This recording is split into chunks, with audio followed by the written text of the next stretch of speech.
Welcome to QueerTWENTY, the cohort of 2022. QueerTWENTY is egomonk's annual flagship program where we celebrate exceptional queer Indians succeeding in fields such as science, commerce, arts, business, social justice, etc. Today, our guest is Shalini Devi. Shalini identifies as a pansexual person and is an avid biker. Shalini is a prime example of queers thriving in a corporate space. She is currently engaged with Sutherland as their Senior Associate Manager for Talent Brand Marketing. Now, without further ado, let's get talking to Shalini. Shalini, thank you so much for joining us today. A lot of queers don't seem it necessary to come out to other people as long as they have come out to themselves. What it essentially means is they reverse this definition of coming out to bringing in. With that as context, what role does coming out has played in your life?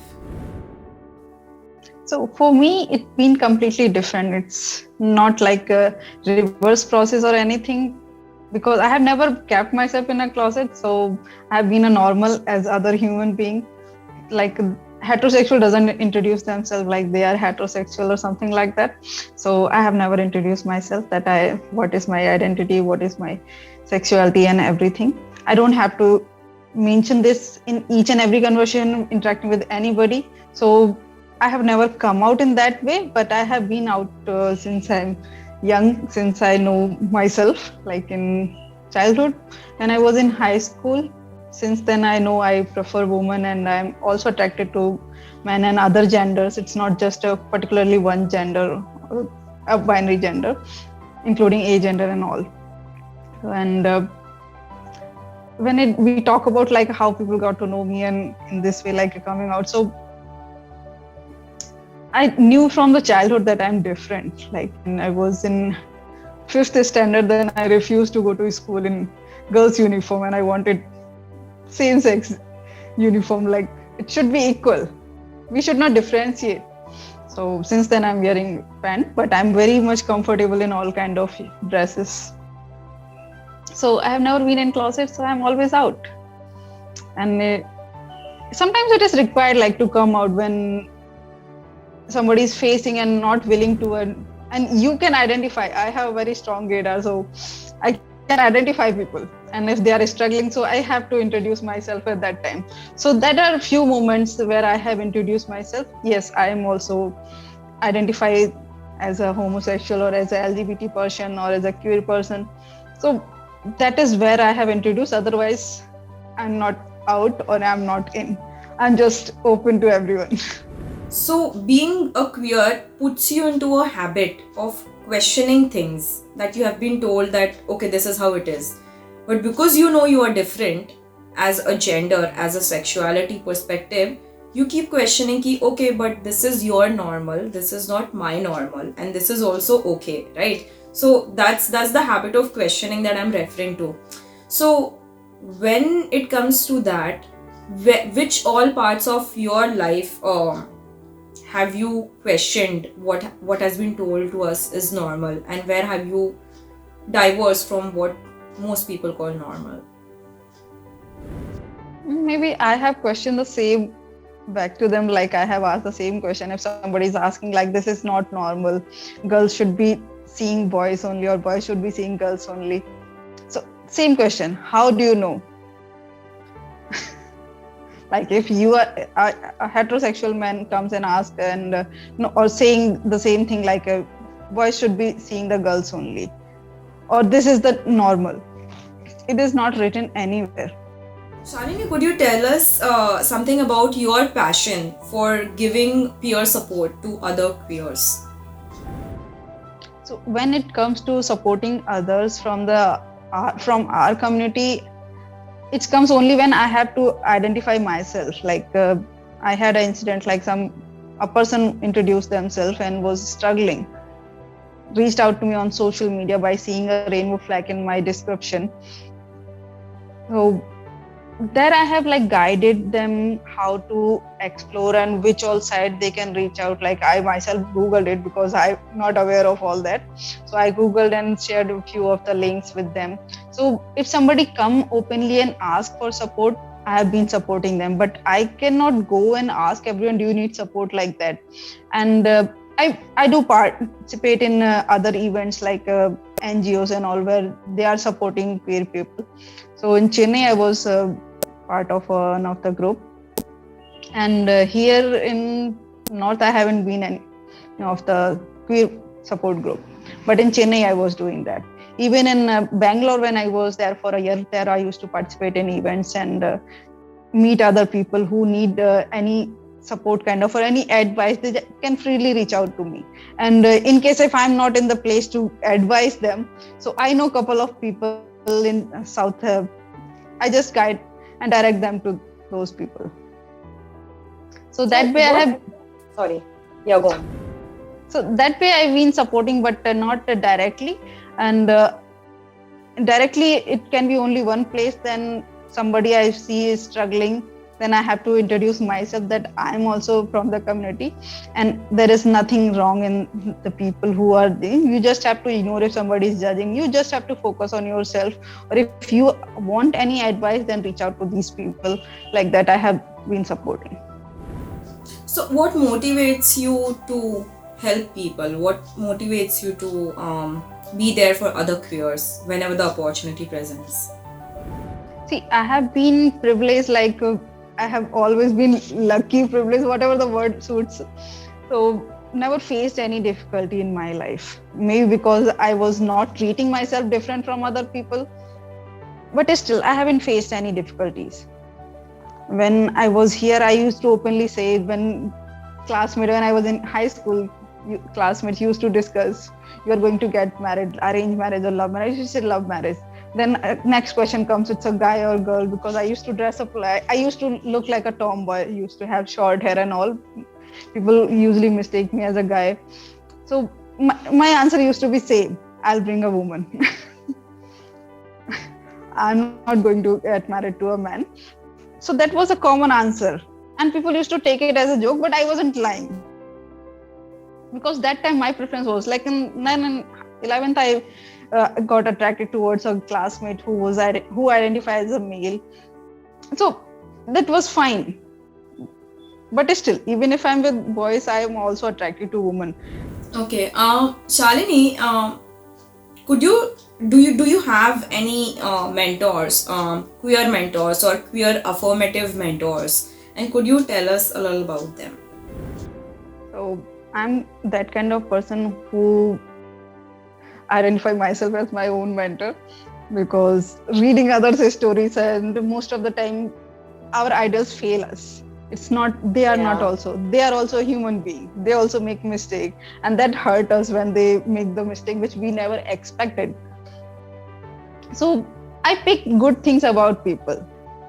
So when I was in college, I read a quote about Gandhiji. He was like saying, like, he used to pick good things from people and ignore the bad qualities of them. So same thing I have been applying since my college days. So whoever I find good, if there is something influential, they are saying something that can be applied in my life, that can be useful and that is not hurting others, I accept it. So in that way, I don't have a particular mentor, but yeah, I have seen a following many people. I have seen a few of folks on QueerTWENTY cohort also, and 21 as well. Vasu Pramlani was there, and I met one more person a few years back, Ankita Mehra, and Sonal Gani. So I have been reading their stories. In person, I met only Ankita. So they are good, like they have done a lot for the community, and they are out and open and they are supporting. So when you are out and open, it's very easy to support others. People can easily reach out to you. When you are not out, that is where coming out is required. Shalini, you're also like a big time biker from what I understand. So what is the origin story for your passion towards biking? As I mentioned, I brought up like a tomboy, and my family never discriminated between girls and boys. So they have given good education, although they belong to a village. My grandfather was a wrestler and my grandmother was a housemaker. So even though they have educated their children like my parents, and same way they haven't discriminated, they have given equal education to my brothers and me and my sister. Oh, I used to ride cycle when I used to go to school, and after cycle, next upgrade is bike. So since high school, I'm riding gear bikes, and I got into biking after 2024. Before that, I used to explore places but without knowing about the safety gears and the other terms like which we have to follow, or the rules we say. I wasn't aware of all those rules. I used to ride for like 300, 400 kilometers without helmet because I used to like the wind. But now I don't remove my helmet. Even if I'm going for 1 kilometer ride, I wear my helmet. So if I'm stepping on the road, I have to wear a helmet. That is my new thing now. So 2014, I met somebody from a dating app, and that person identified as a biker, woman racer, queer. So my thought was, if she can do, why can't I? After that only I moved to Bangalore and met other women bikers there, and then Chennai, been part of other different biking groups. So after moving to Chennai, I have been part of a women bikers group, and there used to be a group where I was the only woman biker, all male riders, and I used to ride with them. But inspiration came from that particular person. So since 2014, I'm more into biking. I have done records as well, but she was the first one I got to know.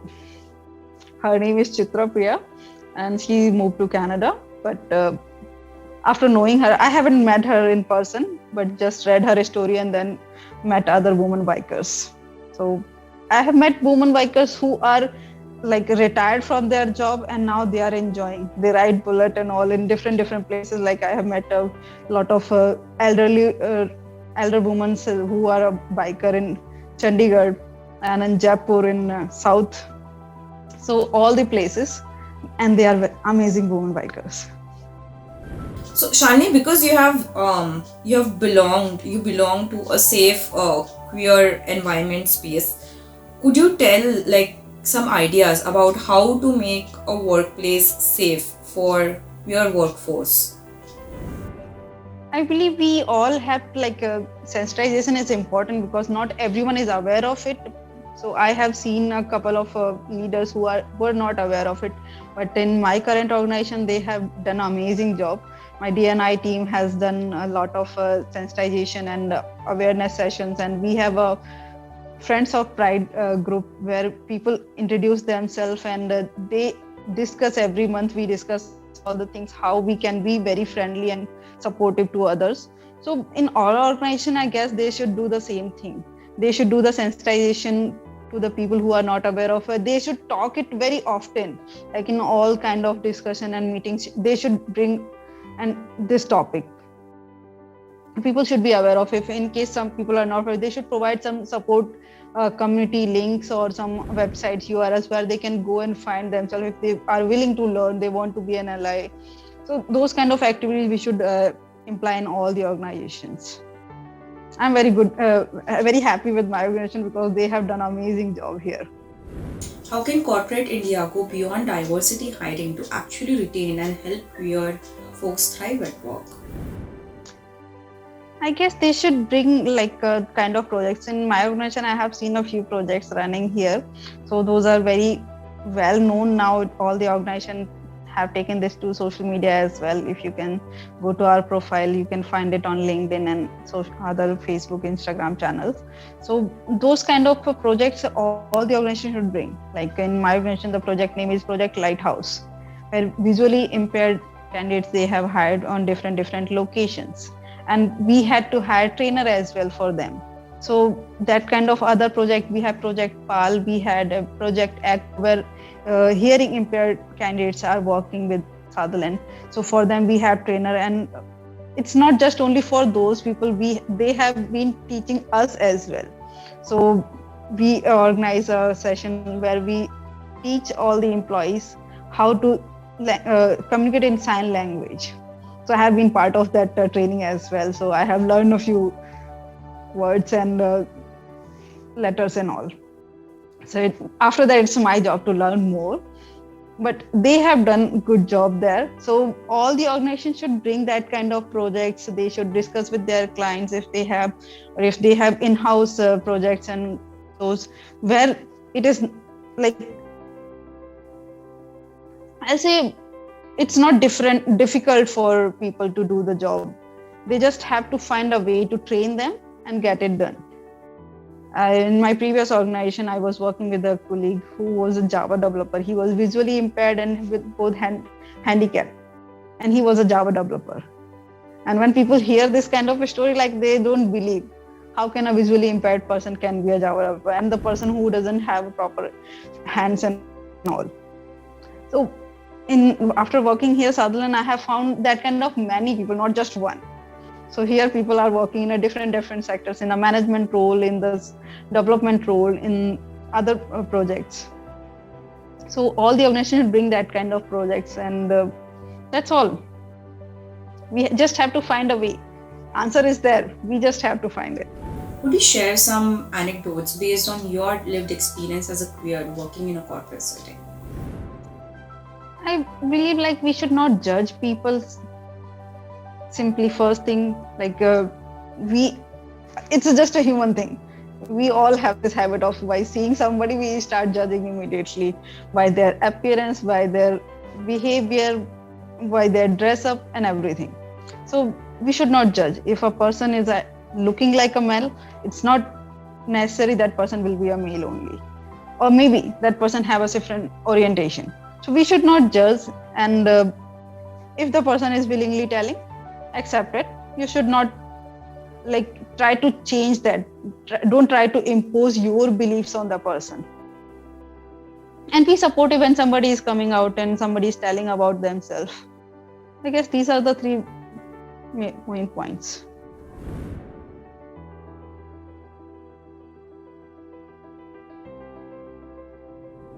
So, within the LGBTQ plus community, who needs the most support?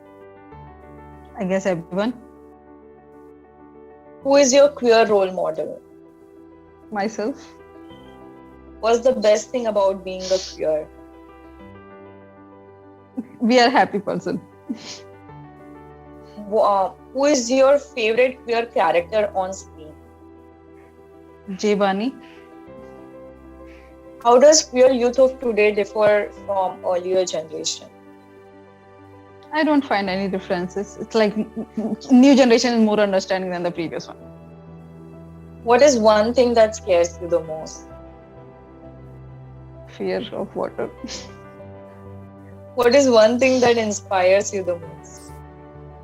I guess everyone around me. Happy faces. So I will say a couple of words like allyship, homophobia, Okay. and I would like your immediate reaction to those words. Okay, so I have to answer on the particular that word. You can answer, or you can just do a thumbs up or any Like that? non-verbal thing. Yeah. Okay, got it. Done. Okay. Workplace equity, homophobia, allyship, ambition, politics, India. Shalini, thank you so much for joining us today.